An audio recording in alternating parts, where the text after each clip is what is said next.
Chapter 4. Ashe arrived at the palace and was met in the entryway by Gilbert, who led him to one of the courtyard gardens on the west side of the grounds. He explained that with the mild weather cooperating for now, the prince would be entertaining outside. Ashe agreed that the mild weather was nice and a welcome diversion to the normally deep cold of this time of year. In the garden, Prince Dimitri was seated in the shade of a gazebo at a small garden table, which was simply decorated with an elegant-looking tea set and a tiered tray of pastries and small confections. The prince turned at Ashe's arrival and stood to greet him. "Ashe, welcome," he said jovially. "I'm so glad you could join me." Ashe bowed. "Thank you for the invitation, Your Highness. The pleasure is mine." The prince nodded to Gilbert, dismissing him, and gestured to the table. "Please, take a seat, and you needn't be so formal, truly." "Oh, right. I'll do my best to improve." They sat, and Ashe took a look at the view of the garden. The gazebo was surrounded by a circular array of rose bushes and stone paths which cut the space into quarters. Somewhere deep in the garden, among the flower beds and trees, a fountain bubbled, its relaxing sound echoing along the stone. The gazebo was distant enough from the palace to provide a sense of privacy and security, yet close enough so the prince could be retrieved in a hurry. Even so, Ashe noticed the prince's vassal, Dudu, steadfastly keeping watch over his charge at a distance. "I hope you don't mind being outdoors," Dimitri said, drawing Ashe's gaze. "I feel we won't have many more mild days until the cold officially grasps us, so I wanted to take advantage." "I don't mind at all, I mean, Dimitri. It's wonderful," Ashe replied. "I'm glad you think so." Prince Dimitri smiled, and Ashe felt his heart skip a beat. The prince gestured to a box on the table holding various circular tins. "I picked a selection of teas from our stores, so I hope there is one you will enjoy. The chamomile is a personal favorite, but pick whichever you like." Ashe nodded and looked through the offerings, finding a tin of mint tea towards the bottom. "Ah, the mint is my favorite." Dimitri nodded and poured them each a cup of hot water. "How are you liking your time in the capital?" he asked. "Is there anything I can do to improve your time at court?" "Oh, no," Ashe responded, spoon clinking as he stirred a lump of sugar into his tea. "I'm having a great time, in fact. I mean, at first it was a bit overwhelming, but I think I'm starting to get the hang of it." The prince hummed in agreement. "It's not like the stories, I'm sure, less war councils and revolution, or paperwork and tax debates." "Oh, I don't know. Perhaps Sir Kaifun actually liked doing paperwork, and that detail just never made it into the legends." Ashe paused as his words caught up to him. Did he really just make a joke about one of the most legendary knights in history? To the prince? His face flushed in embarrassment, but before he could retract his statement, Dimitri let out an unexpectedly robust laugh. "If only he were here, I would gladly let him take over the pile on my desk." Ashe laughed, tension draining from his shoulders as he laughed along with Dimitri. After a moment of collecting themselves, the conversation continued. "Do you like hero stories? Which is your favorite?"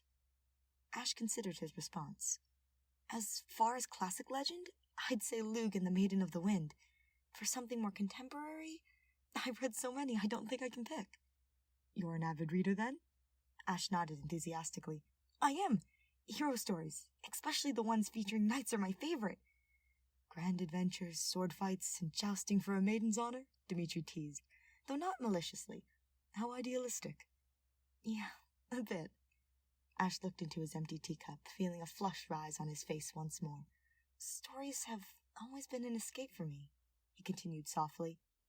"They were all I had for a time. I guess I romanticized it. But to me, these stories are stories of hope and perseverance, of light coming from the dark." He cleared his throat.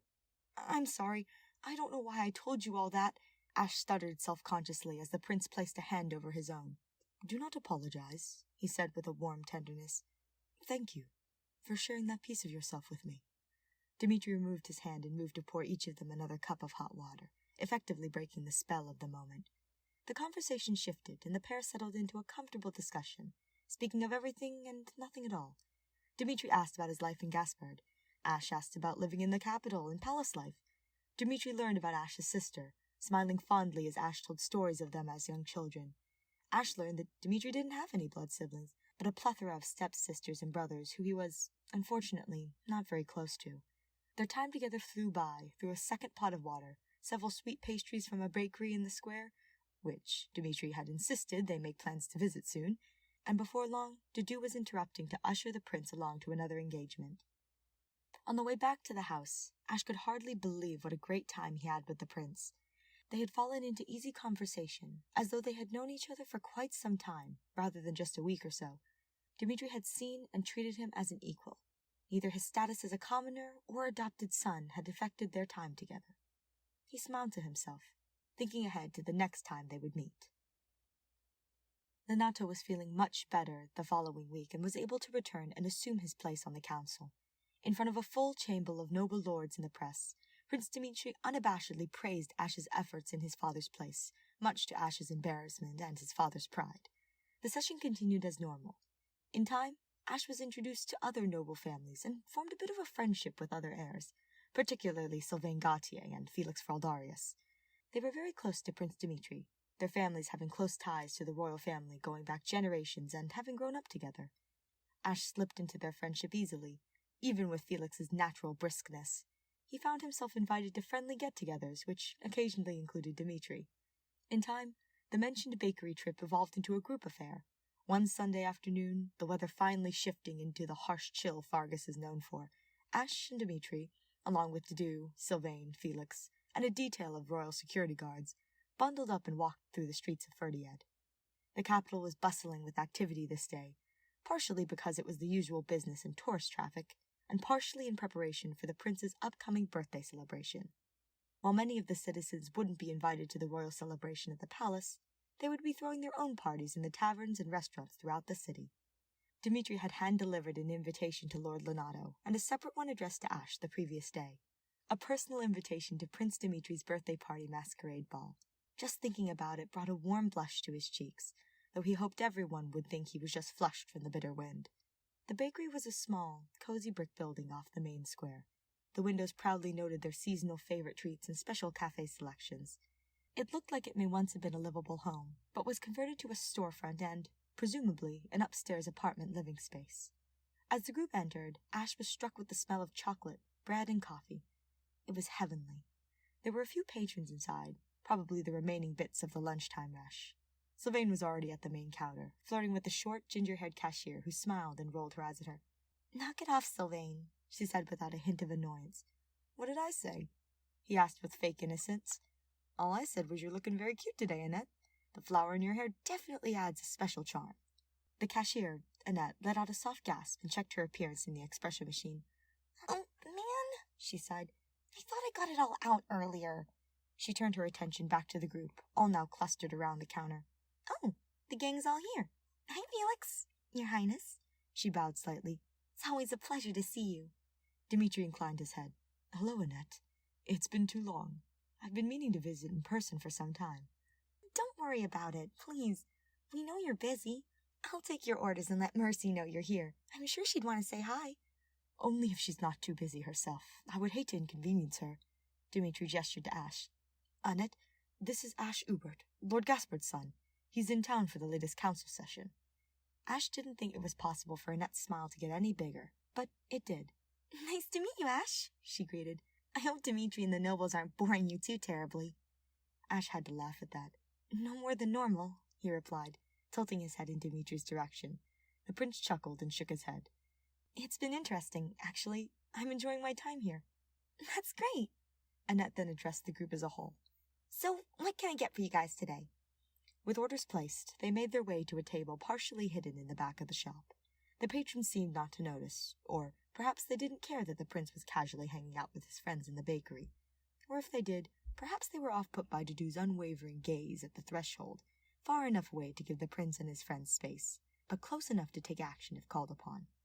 Annette brought over their beverages, followed by a tall, blonde woman, Mercedes, Ashe would come to learn, carrying a tray of pastries and small sandwiches. The group ate and drank for a while, Annette and Mercedes stopping by every so often to check in and catch up with their friends. Before long, the girls were kicking them out so they could close up for the day, but promised to get together soon. The crowds in the streets seemed to have doubled as the afternoon had progressed. As they walked, Ashe felt like he was steadily falling behind the rest of his friends, being inadvertently pushed and shoved this way and that, no matter how many times he said, "Excuse me." He could still see Sylvain's shining red hair a few feet in front of him, but getting further away every moment. Before he could call out, someone reached out and took his hand. Following the glove up an arm, Ashe realized Dimitri was hanging on to him so he didn't get lost in the throng of people. "Let's go this way," the prince said, gently tugging on Ashe's arm to lead him through the crowd. Eventually, there was a break in the flow of traffic, and the prince pulled them off into a much less populated side street. Ashe had barely registered that Dimitri had taken his hand, was holding his hand, before they separated and caught their breaths. "Sorry about that," Ashe said, still slightly distracted by the warmth that lingered on his palms. "I wasn't expecting so many people." "That's all right," Dimitri replied, taking his phone from his coat pocket. "I'll text Sylvain and Felix and tell them to meet back up with us at the fountain when they're done wandering." Ashe nodded. "That's a good idea. Is there anywhere particular you want to go?" "Yes, in fact," Dimitri smiled. "Just down the way here." The prince was interrupted by an urgent commotion in the direction he was gesturing. Curious, the men made their way to the gathering crowd. "Hey, no fair! Let me go!" On the sidewalk, one of Dimitri's guards was holding onto a struggling child. At the edge of a crowd, a confections vendor was talking animatedly with another guard. "What's going on here?" Dimitri questioned, the crowd parting as he advanced. The child stopped struggling, a look of surprise shifting to terror on his face.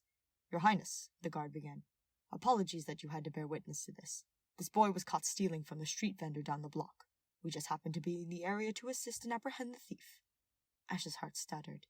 The boy looked to be no more than 8 or 9, soiled and dirtied from what was clearly a lot of time spent on the streets. In another life, the boy was Ashe himself, taking from vendor carts and back alley trash cans so he and Evelyn could survive another day. "I see." The eyes of the crowd were trained on Dimitri, gauging his reaction. "No need to worry, Your Highness," the guard continued, nodding to his partner. "We've got the situation under control." "Wait!" Ashe seemed surprised to realize it was him who shouted. Where will you take him?" The guard considered Ashe. "The punishment for thievery is an overnight stay in Ferdiad's finest jail cell, my lord. After that," he trailed off and shrugged, leaving the crowd to imagine what could possibly come next. The boy began struggling again. "No, please no, you can't take me, no!" Ashe reached into his coat pocket. "Wait, no. Here, I'll pay for it. No harm done. You can let him go." "Ashe, what are you doing?" Dimitri asked, puzzled. Ashe wasn't listening. He turned to the vendor, counting the bills from his wallet. "How much? Should this cover it?" The vendor and the other guard were baffled by Ashe's gesture. "With all due respect, sir," the guard said, "I'm afraid that's not how this works."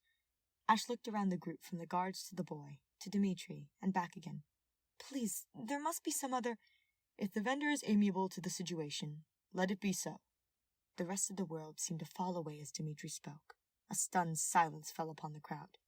"Your Highness?" the guard questioned. Dimitri stepped forward, every bit as regal and authoritative as his station required. "Lord Ubert wishes to pay for the boy's transgressions. If the vendor is amiable to this solution, money to pay back for the stolen goods, then it shall be done on my authority, and the boy shall be released." The vendor shifted nervously now that the attention had fallen on him. Yes, of course," he affirmed. "That would be most agreeable, Your Highness." "Wonderful, sir. You are most gracious." Ashe handed the payment to the vendor, and the guard released the boy. The child looked around as if he couldn't believe his luck, then darted off down a nearby alley. Ashe watched him go, hoping that, even if only for today, the boy would be a little better off. The crowd had begun moving around them again, now that there was no drama to spectate. The guard stayed near Dimitri and Ashe as they began heading towards the fountain to reunite with Sylvain and Felix. "I'm curious," Dimitri stated as they walked. "Why did you offer to pay for the boy's thievery? It's likely he'll steal again, and end up back in the same situation." Ashe thought about his response and chose his words carefully. "A few dollars from my pocket is nothing if it means that boy had something to eat. He didn't look much older than my sister, Evelyn. If we hadn't been adopted, that might have been her. Or me." "It was me, not all that long ago," went unsaid. He forced a chuckle, hoping it didn't sound as awkward as it felt. "Anyways, I guess I just wanted to pass on a bit of kindness, like Lenata showed me. I know I don't have the means to help everyone in need, or be there to save another child, but I couldn't stand by and do nothing." Dimitri hummed. "That's very noble of you, Ashe. The prince paused. "I hope your kindness doesn't betray you, that no one takes advantage of your empathy." Ashe nodded. "Thank you, Your Highness. I'll be careful." The sun was beginning to set over the horizon, so the pair made their way to meet up with Sylvain and Felix and head back to the palace. Sylvain and Felix were staying in their family's suites at the palace, so they dropped Ashe off at the Gaspard house.